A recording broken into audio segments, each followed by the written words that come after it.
بیوی کو اتنا عرصہ ہو گیا ساڑی کی فرمائش کرتے ہوئے ساڑی نہیں خریدی گئی ہے، یہ ساری پٹی بڑھائے گا نفس کے نہیں۔ اب اگر آپ مقابلہ کر سکتے ہیں نفس کا تو بچیں گے، مقابلہ نہیں کر سکتے مار کھا جائیں گے، یہی ہوگا کہ نہیں؟ اذان کا وقت آ گیا، اذان سن لی آپ نے، لیکن پھر نفس نے کہا ابھی اور سو، آپ نے کروٹ لی اور کپڑا خوب ٹھیک کیا اور غین ہو گئے۔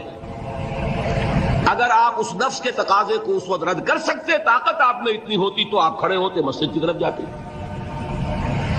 گویا کہ بندگی رب کے لیے سب سے پہلا جہاد کس سے کرنا ہوگا؟ نفس۔ اچھا نفس اکیلا نہیں ہے، اس کے پیچھے ایک بہت بڑا بدماش ہے، وہ شیطان لعین، وہ اسے اکساتا رہتا ہے، پھونکے مارتا ہے، الذی یوسوس فی صدور الناس، اشتعال پیدا کرتا ہے، پٹیاں پڑھاتا ہے، برائی کو مزین کرتا ہے، بے حیائی کو فیشن کا نام دیتا ہے، ناچ گانے کو وہ کلچر کا نام دیتا ہے، یہ سارا کچھ کر رہا ہے۔ تو اگر شیطان سے مقابلہ نہیں کر سکیں گے تو اللہ کی بندگی کر سکیں گے؟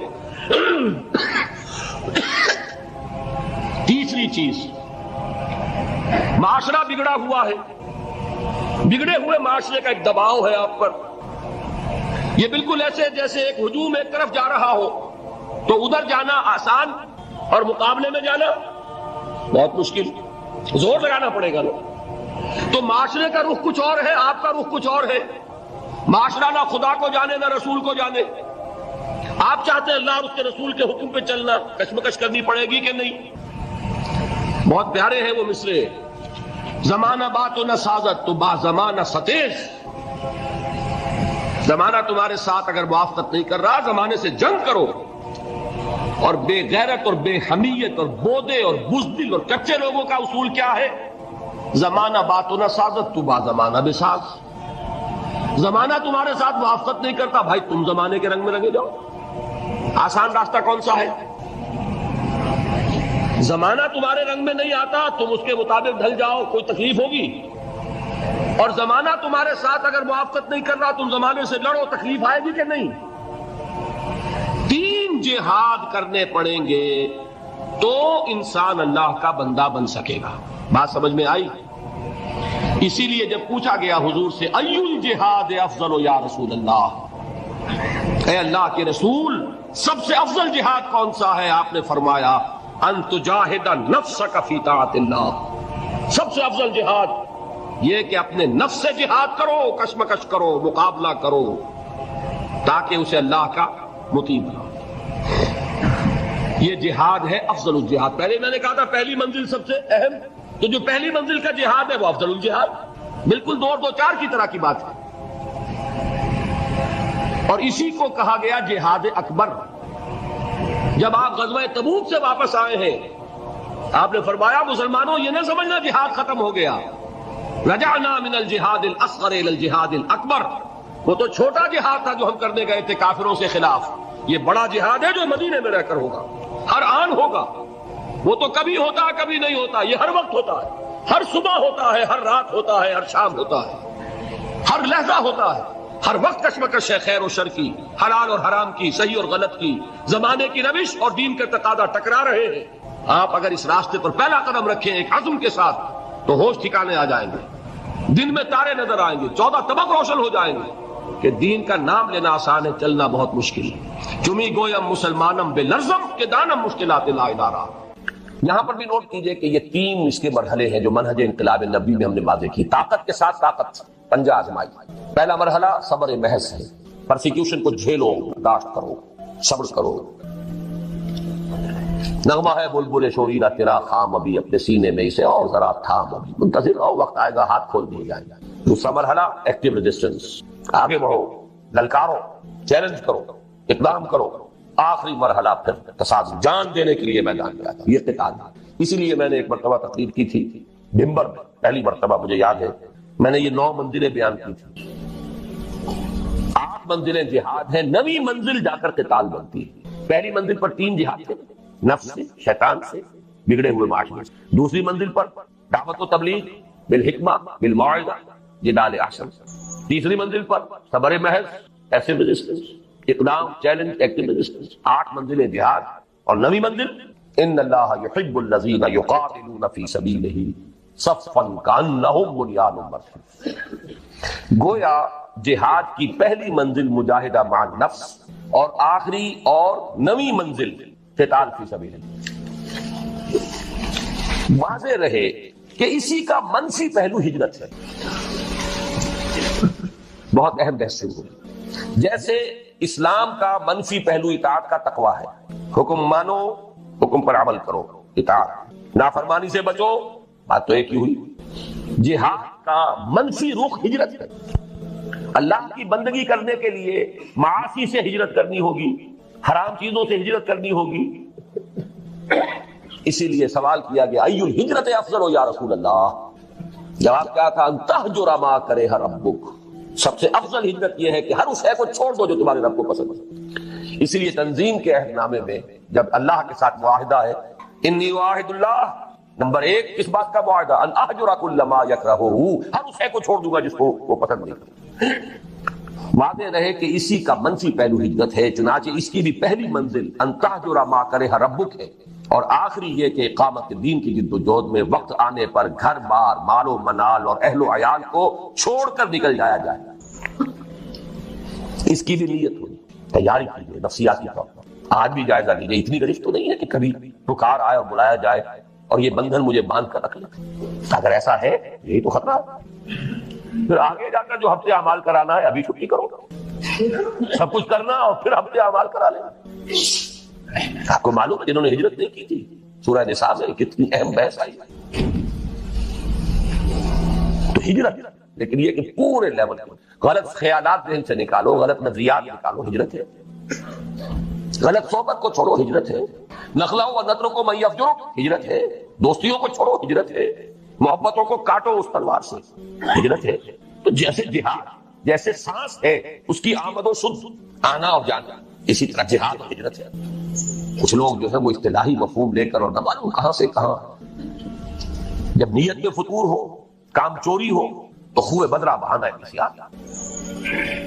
جہاد اور ہجرت لازم و منصوب، ایک مثبت ایک منفی، کرنٹ چل ہی نہیں سکتا، ایک پازیٹیو وائر ایک نیگیٹو وائر۔ جہاد کی پہلی دو منزلوں کے لیے اصل آلہ و ہتھیار قرآن مجید۔ نفس سے جہاد کریں گے، کس شے سے؟ کیسے ماریں گے نفس کو؟ اس کو پاک کرنا ہے کس سے؟ قرآن سے۔ یا ایھا الناس قد جاءکم موعظۃ من ربکم وشفاء لما فی الصدور۔ شیطان سے لڑو گے کس تلوار سے؟ کشتن ابلیس کار مشکل است، زاں کے او گم اندر آباق دل است، خوشترا باشد مسلمان اشکنی، کشتہ شمشیر قرآن است، جاہدہم بہی جہادا کبیرا۔ دوسری منزل قرآن، تذکیر قرآن سے، تبشیر قرآن سے، انذار قرآن سے، دعوت قرآن کی، تبلیغ قرآن کی، وہ سارا مرکز و محور اس کا۔ اوحی الی ھذا القرآن لانذرکم بہ ومن بلغ فلقد یسرناہ بلسانک لتبشر بہ المتقین وتنذر بہ قوما لدا۔ نفس کے خلاف جہاد کرنا ہے، ومن اللیل فتہجد بہ نافلۃ لک، دعوت کے لیے غلط نظریات کا انکار کرنا ہے قرآن کے ذریعے، ایمان کا اس بات کرنا ہے قرآن سے ہوگا۔ نور یہ ہے، اندھیاروں سے یہ نکالے گا، لِيُخْرِجَكُم مِّنَ الظُّلُمَاتِ إِلَى النُّورِ فَآمِنُوا بِاللَّهِ وَرَسُولِهِ وَالنُّورِ الَّذِي أَنزَلْنَا وَجَاهِدْهُم بِهِ جِهَادًا كَبِيرًا۔ مکی دور کا کی شمشیر قرآن اتر کر ہرا سے سوئے قوم آیا اور ایک نسخہ کھل گیا۔ جہاد کی پہلی دو منزلوں کے لیے اصل آلہ و ہتھیار قرآن مجید ہے، یعنی جہاد بالقرآن۔ چنانچہ مجاہدہ مع النفس کا مؤثر ترین ذریعہ ہے قرآن کے ساتھ قیام اللیل یا تہجد، اور دعوت و تبلیغ کا پورا عمل بھی قرآن حکیم ہی کی اساس پر اور اسی کے ذریعے ہونا چاہیے۔ یتلو علیہم آیاتہ ویزکیہم ویعلمہم الکتاب والحکمہ، سارا اساسی منہاج قرآن کے گرد گھوم رہا ہے۔ تیسری اور آخری منزل عہد حاضر میں جہاد بالید کی موضوع ترین صورت فواحش و منکرات کے خلاف پرامن مظاہرے ہیں، صرف مظاہرہ نہیں، پکیٹنگ، گھیراؤ، جلاؤ نہیں، گھیراؤ نہیں ہونے دیں، بل حافظون لحدود اللہ، جلاؤ گولی، مارتے کو مارتے ہو، شہادت مطلوب و مقصود مومن نوال غنیمت نتیش میں کشاش۔ یہ میرا کل کا موضوع ہے، لیکن یہ کہ یہاں جہاد بالید کسی کو نہیں منکر بالید کہا ہے۔ من رأى منكم منكرا فليغيره بيده فإن لم يستطع فبلسانه فإن لم يستطع فبقلبه وذلك أضعف الإيمان فمن جاهدهم بيده فهو مؤمن ومن جاهدهم بلسانه فهو مؤمن ومن جاهدهم بقلبه فهو مؤمن لیس وراء ذلک من الایمان حبۃ خردل. لیکن نوٹ کیجیے، لیکن اس میں نوبت فقہائے کرام کی طے کردہ شرائط کے تحت قتال یعنی جہاد بالسیف تک بھی آ سکتی ہے. اس کو یہ سمجھ لینا کہ یہ سرے سے اب دائرے سے خارج ہو گیا، یہ تو قادیانیوں کا خیال ہے، اور بالفعل ہمارے بہت سے علماء اسے خارج کیے بیٹھے، بڑے بڑے مفکرین خارج کیے بیٹھے. بعض لوگوں کو یہ مغالطہ لاحق ہو گیا ہے فاسق و فاجر حکمرانوں کے خلاف خروج نہیں ہو سکتا. یقیناً بات ایسی احادیث ہے، لیکن دوسری حدیث جب ایک ہی حدیث سے آپ سارا مسئلہ نکالیں گے تو بڑی برائی میں آ جائے گا. من قال لا الہ الا اللہ دخل الجنہ، یہاں تو ایمان بالرسالت بھی ثابت نہیں ہوتا.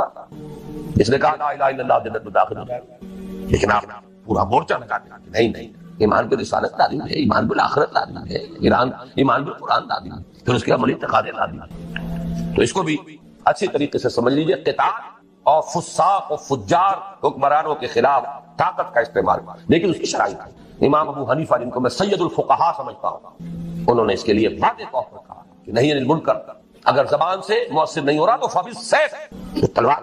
لیکن اس کے لیے طاقت اتنی بہم پہنچ چکی ہے، یہ نہیں کہ 4 آدمی اکٹھے کیے 4 کو مروا دیا، پھر آگے چلے پھر 10 اور اکٹھے کیے 10 کو مروا دیا. یہ نہیں، ہنگامہ کیا، جماعت بنائیے، قوت جمع کیجیے، تربیت دیجیے، منظم کیجیے، محتسب تعداد اتنی کہ جو بھی آپ کے اندازے ہیں اس کے اعتبار سے، ویسے کوئی شے کہیں سے آ جائے بورڈ فرام دی بلو وہ بات دوسری ہے، لیکن ہر اندازے میں آپ یہ تقریباً یہ یقین رکھیں کہ اب اتنی طاقت ہے کہ ہم بدل دیں گے اس میں نظام، کامیابی ہو جائے تب جا کر اس کا نہیں. ٹیررزم جو ہے جو چل رہا ہے آج کل، ادھر حقیقت جہاد اور قتال کو بدنام کرنے والی چیز، لیکن یہ کہ اس کو خارج کر دینا اس کی غلط. اس میں نوبت فقہائے کرام کی طے کردہ شرائط کے تحت قتال یعنی جہاد بالسیف تک بھی آ سکتی ہے. یہ ہے جہاد کی بحث. پہلا جو لازمی تقاضا ہے ان 3 فرائض کے لیے وہ ہے جہاد. دوسرا لزوم اجتماعیت کا لزوم. اس میں بھی درجے ہیں، کسی جگہ یہ مستحب ہوگا، کسی جگہ یہ مفید کہہ لیجئے، ممد کہہ لیجئے، کسی جگہ لازم ہوگا، ہر وقت ہر حال میں لازم نہیں. فریضہ اول کے ضمن میں صرف صحبت صالح، کونوا مع الصادقین. اللہ کا بندہ بننا ہے، آپ نفس سے جہاد کرنا ہے، شیطان سے کرنا ہے، معاشرے سے کرنا ہے، تو ایسے لوگوں کی معیت تلاش کریں، ایسوں کا قرب، ایسوں کی صحبت جو یہی کام کر رہے ہوں، یہی کرنا چاہتے ہوں. اس سے تقویت پہنچے گی. آپ مرید کسے کہتے ہیں؟ ارادہ کرنے والا. آپ نے ارادہ کیا ہے اور بھی ہے، اس نے بھی ارادہ کر لیا ہے، یہ مرید جمع ہو، اس سے یقیناً تقویت حاصل ہے. لیکن عقلاً محض اس کام کے لیے جماعت، میں جماعت کا ایک مفہوم خاص بول رہا ہوں، جماعت ڈسپلن، سب اتحاد والی جماعت، اس کام کے لیے ضرورت نہیں. نمبر 2، اسی طرح فریضہ ثانی کے ضمن میں درس گاہوں، اداروں، انجمنوں اور سوسائٹیوں سے پورا ہو سکتا. دین کی دعوت و تبلیغ ہے، ڈھیلا ڈھالا نظم ادارہ ہے، اشاعت قرآن کا ادارہ، پبلشنگ ہاؤس ہے، آڈیو ویڈیوز کے کا کوئی سلسلہ ہے، جرائد ہے، رسائل ہیں، انجمنیں ہیں، دارالعلوم ہے، یہ سب اس کا ذریعہ ہے. یہ جماعتیں نہیں ہیں. اجتماعیت تو ہے، لزوم اجتماعیت لکھا ہے میں نے اوپر. اجتماعیت ایک عام لفظ ہے. یہ لوز آرگنائزیشن، ایسوسیشنز، انجمنیں، ان میں وہ سب ہوتا ڈسپلن یہ نہیں. ٹھیک ہے، ایک دستور ہے، قانون ہے، اس کے مطابق آپ نے تقسیم کار کر دیے، کوئی صدر ہے، کوئی سیکریٹری ہے، جس کی ٹانگ گھسیٹی ہو گھسیٹ لیجیے، نو کانفیڈنس لے آئیے اس کے خلاف. جس کو آپ برقرار رکھنا چاہیں رکھیں، وہ بھی رکھیں. آپ کا دارالعلوم ہے، اس کا کوئی محتمم ہے، بہرحال نظم تو وہاں ہوگا، لیکن یہ کہ وہ جماعت. لیکن اب ہے اصل شے، فریضہ ثالث کے ضمن میں سم و طاعت فی المعروف کے ٹھیٹ اسلامی اور عسکری اصول پر مبنی جماعت کے بغیر پورا نہیں. کوئی احمق ہوگا جو سمجھے کہ یہ کام ہو سکتا ہے بغیر اس کے. ٹھیٹ اسلامی اور عسکری ملٹری ڈسپلن، وہاں آپ کو یہ اختیار نہیں ہے، حق حاصل نہیں ہے کہ آپ اپنے سپیریئر سے یہ پوچھیں کہ یہ حکم آپ کیوں دے رہے ہیں، مجھے کیا حکمت ہے. There's not to reason why, there's but to do it. عسکری اور ٹھیٹ اسلامی سم و طاعت، فاسمعوا واطیعوا، اللہ کی سم و طاعت مطلق، رسول کی سم و طاعت مطلق، الا یہ کہ وہ خود کہہ دیں کہ یہ صرف میرا مشورہ ہے، حکم نہیں ہے. جیسے حضرت بریرہ نے پوچھ لیا. حضرت مغیث ایک غلام تھے، حضرت بریرہ ایک کنیز تھی، ان کے ساتھ نکاح تھا. حضرت عائشہ کی کنیز تھی حضرت بریرہ. حضرت عائشہ نے انہیں آزاد کر دیا، اب ان کا سٹیٹس ہو گیا اونچا. وہ غلام کے غلام تھے، یہ ایک خیار حاصل ہوتا ہے، اختیار، چوائس۔ کنیز پہلے جس کے نکاح میں تھی، کنیز ہونے کی حیثیت سے کسی غلام کے، اب جب وہ حرہ ہو گئی، آزاد ہو گئی، تو شی ہیز این آپشن، وہ چاہے تو اب اس کے نکاح میں رہے، چاہے تو نہ رہے، کفر نہیں رہا نا وہ۔ تو حضرت بریرہ نے کہا میں تو اب اس کے نکاح میں نہیں رہوں گی مغیث کی۔ انہیں بہت محبت تھی، انہوں نے پہلے خود خوشامد کی، نہیں مانی، پھر سفارش کروائی۔ سفارش بھی کس کی؟ محمد رسول اللہ صلی اللہ علیہ وسلم کہ حضور سے کہیے۔ حضور نے فرمایا بریرہ کیا حرج ہے اگر تم مغیث کے گھر میں رہو؟ پورا فورا سوال کیا، حضور آپ کا حکم ہے یا مشورہ؟ تو میں نہیں، حکم نہیں ہے، مشورہ ہے، تو میرے لیے قابل قبول نہیں ہے، حکم کو نہیں ٹالنا۔ ما كان لمؤمن ولا مؤمنة اذا قضى الله ورسوله امرا ان يكون لهم الخيرة، بس یہ حکم آپ سوچ سکتے، ٹھیک ہے، چوائس۔ ایک اور جانتی ہے کہ بیوی کی حیثیت سے اسے کیا فرائض ادا کرنے ہیں، ذہناً قلباً جس کو وہ قبول نہ کر رہی ہو، اس کے ساتھ وہ حقوق جو ہے وہ ادا کر سکے لیکن نہیں کر سکے، شی نوز اٹ بیٹر، حکم نہیں دیا۔ لیکن حکم ہو تو سب اطاعت مطلق، نو ایکسیپشن۔ آگے چل کر حضور کے بعد اب ہے فی المعروف، صرف ایک اس کے اندر ایکسیپشن ہوگی، اگر اللہ اور اس کے رسول کے بعد احکام کے خلاف کوئی بات ہے تو نہیں ملے۔ اس کی وضاحت میں بعد میں کروں گا کیونکہ مجھے آج ایک حدیث بھی ذرا آپ کو پڑھانی ہے۔ تو یہ لزوم اجتماعیت جو ہے، اس کا تقاضا فریضہ اول کے ضمن میں صرف صحبت صالح سے پورا ہو جاتا ہے، کونوا مع الصادقین۔ سیکنڈ لیول پر درس گاہوں، اداروں، انجمنوں اور سوسائٹیوں سے پورا ہو سکتا ہے، سم و طاعت والی جماعت ضروری نہیں، لیکن فریضہ ثالث کے ضمن میں سم و طاعت فی المعروف کے ٹھیک اسلامی اور عسکری اصول پر مبنی جماعت کے بغیر پورا نہیں ہو سکتا۔ یہی مراد ہے حضور کے ان الفاظ مبارکہ سے، آمرکم بخمس بالجماعت والسمع والطاعت والہجرت والجہاد فی سبیل اللہ۔ آپ یہ بھی کہہ سکتے ہیں میں نے پورا جو ہے یہ 2 گھنٹوں میں صرف اس حدیث کا درس دیا ہے آپ کو۔ جہاد اور ہجرت جڑے ہوئے بریکٹ، سم و طاعت جڑے ہوئے بریکٹ، جماعت پلس بریکٹ شروع، سم جمع طاعت بریکٹ بند، جمع بریکٹ شروع، بلکہ ضرب، یہاں جمع نہیں ضرب، بریکٹ شروع جہاد پلس ہجرت بریکٹ بند۔ اس حدیث کو یوں ذہن میں رکھیے، جماعت کون سی؟ سم و طاعت والی، یہ لازم و ملزوم ہے، بریکٹ ہے، سنو اور مان۔ یہ کس لیے ہے؟ ضرب دینا ہے اس کو، وہ ہے ہجرت و جہاد۔ آمرکم بخمس بالجماعت والسمع والطاعت والہجرت والجہاد۔ تیسرا وضو، بیعت، وہ نماز کے لیے پاک، وضو کے لیے پاک پانی۔ بیعت جو ہے، ایک تو ہے بیع، وہ تو اللہ سے ہوئی، جان و مال اس کے حوالے، جنت حق کے امیدوار ہیں۔ ایک ہے بیعت کسی انسان کے ہاتھ پر، وہ انسان رسول بھی تھے تو انسان تھے، ان کے ساتھ بیعت سم و طاعت مطلقاً۔ اب آپ کے بعد جو انسان ہے غیر معصوم ہے، چاہے وہ ابو بکر ہو، ان کے ساتھ سب و طاعت فی المعروف، بالکل میتھمیٹیکل سمجھ لیجیے۔ لیکن بیعت کے ضمن میں بھی ایک ہی طرح کا تقاضا نہیں، تینوں لیولز پر کچھ فرق ہو جائے گا۔ پہلے 2 فرائض کے ضمن میں بیعت سلوک کو ارشاد کی صورت میں کفایت کرتی ہے، لیکن یہ جو بیعت ہمارے ہاں چل رہی ہے، سلوک اور ارشاد کی بیعت، بہت اچھی بات ہے کہ اس کے لیے بھی لفظ بیعت استعمال ہوا، تاکہ معلوم ہو کہ یہ ہمارے دین کا ایک مستقل اس کی اصطلاح ہے، اس کا ایک فکر ہے۔ اور وہ بیعت عقبہ اولا کے ساتھ میں سمجھتا ہوں کہ اس کا ربط اور تعلق ہے، بیعت ارشاد۔ پہلی بیعت حضور نے یہی لی تھی، شرک نہیں کریں گے، چوری نہیں کریں گے، زنا نہیں کریں گے، تہمت نہیں لگائیں گے وغیرہ، اور جس نیک بات کا آپ حکم دیں گے وہاں معروف تھا، یہ پہلا درجہ تھا اس بیعت کا۔ آج وہ بیعت عدل قرآن صرف بیعت النساء ہے، یہ سلوک کی بیعت زنانہ بیعت ہے، یہ مردانہ بیعت نہیں ہے، زنانہ بیعت۔ غور کر لیجیے اس کو، قرآن حکیم نے وہی الفاظ دیے، حالانکہ سورہ ممتحنہ سن 6-7 میں نازل ہو رہی ہے، بیعت عقبہ اولا سن 10 میں، سن 10 نبوی، ہجرت سے 1.5-2 سال قبل لی جاتی ہے، ایک فصل ہے 8-9 برس کا، لیکن وہی الفاظ جو بیعت عقبہ اولا کے تھے وہی قرآن میں آئے، بیعت النساء، یہ زنانہ بیعت ہے، مردانہ بیعت نہیں ہے۔ مردانگی تو چاہیے، وہ میدان میں جب آنا ہے، مردانہ بیعت وہاں رکھا تھا، وہ فرض خواتین پر نہیں، زنانہ بیعت لیکن ہے بیعت۔ اس کے بارے میں ہمارے ہاں وہ جو اہل حدیث مسلک کے لوگ ہیں وہ اس کی نفی کر دیتے، کوئی بیعت نہیں، اس کا کوئی اصول نہیں، کوئی اس کا ثبوت، غلط بات ہے۔ بیعت عقبہ اولا بیعت ہی یہی ہے، بیعت النساء بیعت ہی یہی ہے، بیعت ارشاد ہے وہ بھی صحیح ہے حق، لیکن وہ بیعت جو مردوں سے مطلوب ہے وہ کچھ اور۔ اگر یک قطرہ خوداری اگر مشتے پرے داری بے آبا من تو آمودم طریق شاہ بازی راہ، مردانگی اس کے لیے بیعت جو ہے وہ ہے نمبر 3۔ فریضہ ثالث کے ضمن میں بیعت سمع و طاعت فی المعروف کی صورت لازمی و لابدی، اب میرے پاس اور الفاظ نہیں ہے جس کو میں تاکید کیسے دوں، کیسے کروں، لازمی ہے، لابدی ہے، کوئی اس سے رستگاری نہیں۔ یا تو کہیے کہ وہ وہ فرض ہے ہی نہیں، ٹھیک ہے چھٹی ہو گئی، جس گاؤں جانا نہیں اس کا راستہ کائے کو پوچھنا۔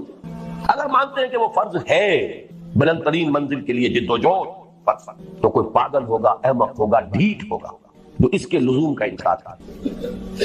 فریضہ ثالث کے ضمن میں بیعت سمع و اطاعت فی المعروف کی صورت لازمی اور لابدی، اسی کی جانب اشارہ ہے مسلم شریف کی روایت عن عبداللہ بن عمر رضی اللہ تعالی عنہما، جس میں حضور صلی اللہ علیہ وسلم کے الفاظ مبارکہ وارد ہوئے ہیں کہ من مات ولیس فی عنقہ بیعۃ مات میتۃ جاہلیۃ، جو شخص مرا اس حال میں کہ اس کی گردن میں بیعت کا قلادہ نہیں تھا، وہ جاہلیت کی موت مرا ہے، ایمان اور اسلام کی موت نہیں مرا۔ جو لوگ اس بیعت کے ارشاد کو سمجھ لیتے ہیں کہ یہ تقاضا پورا ہو رہا ہے، وہ اپنے آپ کو دھوکہ دے رہے ہیں۔ یہ دوسری بیعت کا تذکرہ ہے۔ اس حدیث کے بارے میں بھی میرے جو الفاظ تھے اوریجنل ان میں میں نے تھوڑا سا اضافہ کیا۔ اس پر اصل میں مجھے متنبہ کیا تھا مولانا سید حامد میاں رحمۃ اللہ علیہ نے، جو ہمارے مستشارین میں سے تھے تنظیم کے۔ وہ چونک گئے اس کو دیکھ کر، یہ آپ اس طرح اس کو لازم قرار دے رہے ہیں، یہ مفہوم تو ہمارے بزرگوں اور اسلاف میں سے کسی نے بیان نہیں کیا کہ اس معنی میں یہ بیعت جو ہے لازم ہے۔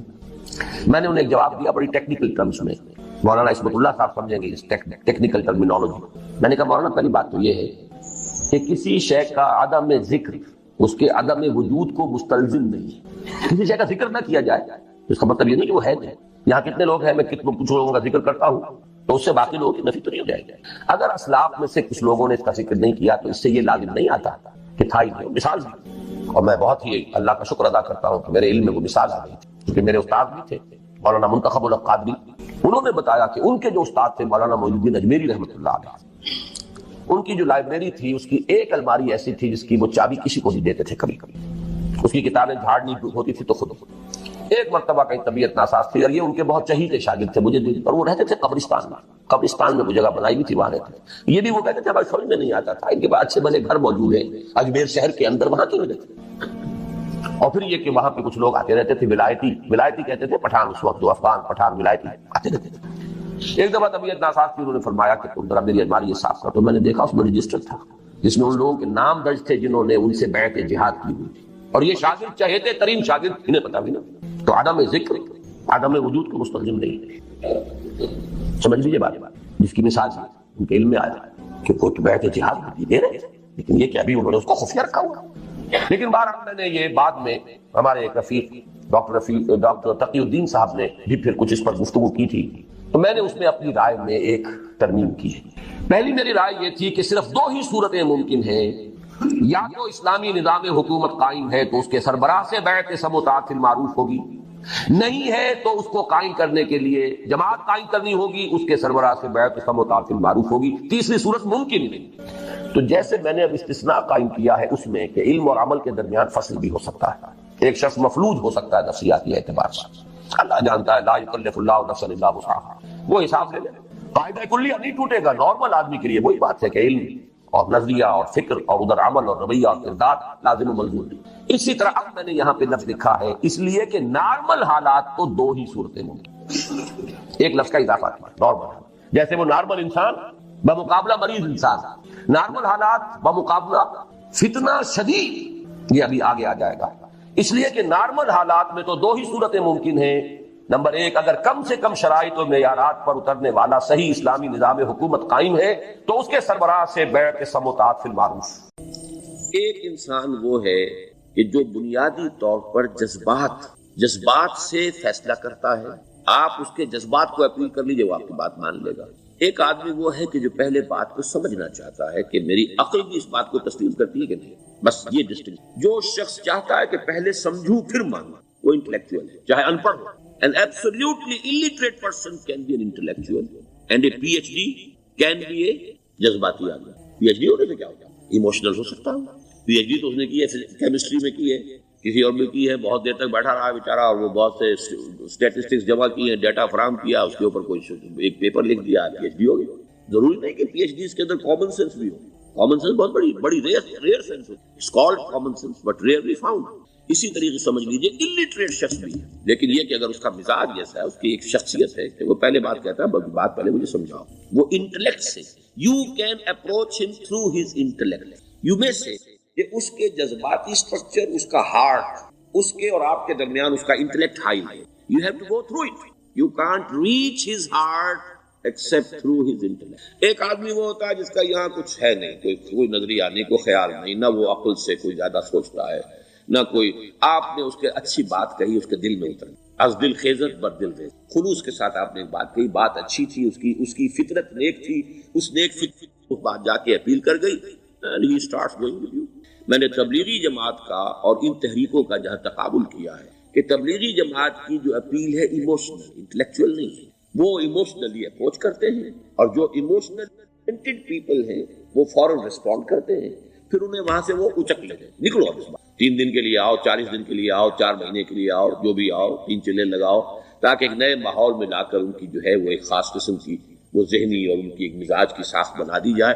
تو یہ طریقہ بہت صحیح ہے، اٹس ویری پرفیکٹ، ان کی میتھڈالوجی میں کوئی لوپ ہول نہیں ہے، یہ میں آپ کو بتا دیتا ہوں، اس لیے کہ آج اس کے شخص کے دل میں ایک اچھا جذبہ ابھرا ہے اور وہ کل ہو سکتا ہے نہ رہے، یو کیش ابھی کیش نقد نکالو بھائی، وقت نکالو نقد۔ اور ان کا بڑا پیارا جملہ ہے، گھر گئے تو گر گئے، بڑا پیارا جملہ، گھر گئے تو گر گئے، یعنی یہی وعدہ تو کر لو نا کہ بھائی ارادے تو کر لو، بڑا پیارا انداز ہے یہ، بھائی ارادے تو کر لو، وہ ارادہ کر لیا تو آپ ایک وعدے کی وجہ سے بند گئے، اب یہ کہ اچھا بھائی چلو نکلو، اب نکل گئے تو پھر تو ان کے قابو میں آئی گئے، اب آپ انہوں نے 24 گھنٹے وہ آپ کو جو ہے اس میں رکھنا ہے کہ وہ آپ اپنی ساری سوچ وہ سب کی سب جو ہے وہ سب جاتی رہے گی۔ تو یہ اپنی جگہ پر اس سے ویری پرفیکٹ میتھڈ ہے، لیکن اس کی اپیل لمیٹڈ ہے to emotional people, not to intellectual. ہاں ان میں ہے پروفیسرز ہیں، یہ ہیں ڈاکٹرز ہیں، لیکن وہ ضروری نہیں کہ انٹلیکچوئل پروفیشنل ہے، ان کا ایک اپنا ایک سمجھ ہے، اس میں کام کر۔ تو یہ جو ایٹیچیوڈ ہے کہ ذہن کے راستے سے اپروچ کر، اسی لیے قرآن کی اپیل افلا تعقلون افلا یعقلون افلا تذکرون، ساری بات میں عقل سے کہا۔ ابھی میں نے جیسا کہ آپ کو بتایا قرآن تو یہ کہتا ہے کہ بغیر یا تو عقل سے بات مانی جائے گی اور یا قرآن کی بات مانی جائے گی یا رسول کی بات مانی، العلم علمان ولا تخف ما ليس لك به علم ان السمع والبصر والفؤاد كل اولئك كان عنه مسؤولا۔ کسی ایسی چیز کی پیروی نہ کرو جس کے لیے تمہارے پاس علم نہیں، علم جو ہے یا آپ کو اپنے حواس کے ذریعے سے علم حاصل ہوا ہے، عقل سے حاصل ہوا ہے، اور یا پھر یہ کہ وہی سے حاصل ہے۔ تو یہ ہے اصل میں کسی بھی انقلابی تحریک کے لیے جو پہلا نیوکلیس بنتا ہے وہ انٹلیکچوئلز کا ہوتا ہے، پھر یہ کہ وہ چیز جو ہے عام لوگوں کے اندر بھی نیچے اترتی ہے، اس کے بعد جو فائنل سٹیج ہوتی ہے اس میں تو آپ کو عوام کو موٹیویٹ کرنا پڑے گا، اب وہ وہاں انٹلیکچوئل اپیل نہیں چلے گی، وہاں پھر ایموشنل اپیل، لیکن وہ کب چلے گی جبکہ ایک مضبوط جماعت ایسی پیدا ہو چکی ہو کہ جو سمجھ کر آئی ہو، علی وجہ البصیرت مان رہی ہو،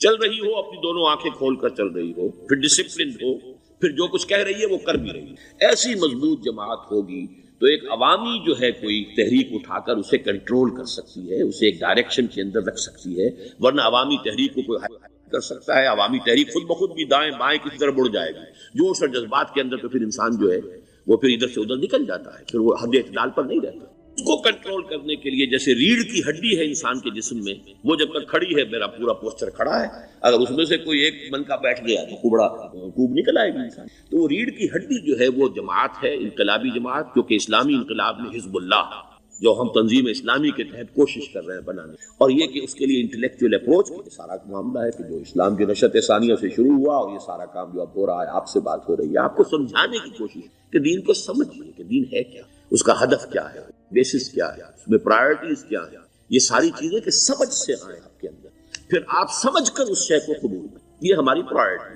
ہم آپ کو ایموشنلی موٹیویٹ کر کے حرکت میں نہیں لانا چاہتے، وہ سٹیج آئے گی، جب آئے گی اگر وہ مضبوط جماعت پہلے تیار ہو جائے تو پھر وہ سٹیج آئے گی، پھر عوام کو موٹیویٹ، اور اس وقت میں سمجھتا ہوں کہ اگر کوئی ایسی شکل ہمارے ذریعے سے اللہ نے پیدا کر دی تو مجھے یقین ہے کہ تبلیغی جماعت کے لوگوں کی بہت بڑی تعداد جو ہے کھنچ کر آ جائے، جیسے ویکیوم میں کوئی چیز کھنچ جائے، لیکن جبکہ انہیں معلوم ہو جائے کہ ہاں دین واقعتاً یہ کوئی اقتدار کی جنگ نہیں ہے، یہ کوئی اور مسئلہ نہیں ہے، کوئی اس میں شک و شبے سے بالا تر بات نہیں ہے، خالص دین کا مسئلہ ہے اور اس کے اوپر کوئی تحریک شروع ہوئی تو پھر وہ نکل آئے گا۔